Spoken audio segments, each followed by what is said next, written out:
very, very closely, and together we've had a fantastic reduction in crime in areas such as Cheetham Hill.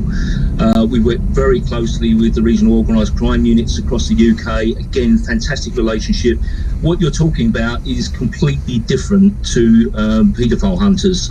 You're talking about probably some of the most experienced detectives in the UK. Makes no difference. Makes no difference. What you're doing is you are putting it. Well, then let me give you my argument properly, and then maybe you'll understand it. Which is that they are saying that these people who are committing crimes are not being caught by the people who are employed to do it, and therefore, like you, they're setting up something that works parallel so that these bad people, as they would call them, get put away. No, it's completely different, because the prosecutions that you're talking about are still undertaken by the Crown Prosecution Service. Paedophile hunters, the evidence that they gather is passed to the police, and the police then bring that prosecution via the CPS. We do not bring prosecutions via the CPS.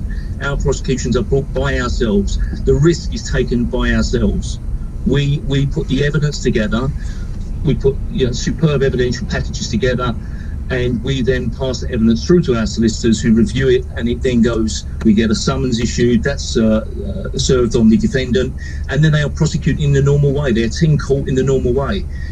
If we were doing anything wrong, or there was any problems with the evidence or disclosure, we would lose those cases. Yeah, no, I have no doubt that it comes from a good place, David. I'm basically just telling you how I, as an individual living in London, how I feel. I'm just having a conversation about it with you, as opposed to doing probably the interview I should be doing. One of the questions, if I were doing a proper interview, I'd ask you is how people use your services. What do they pay? How do they employ you?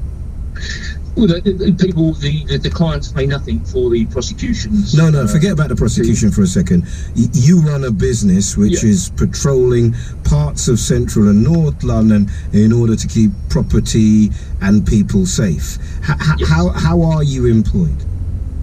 So we're either employed by business, or we're employed by residents in small beats, small areas.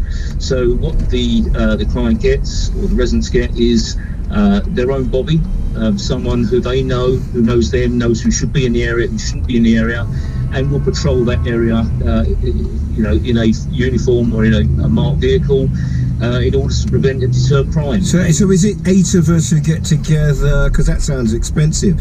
Because you're not just going to come and look at my house at the top of the road, are you? How is it normally done?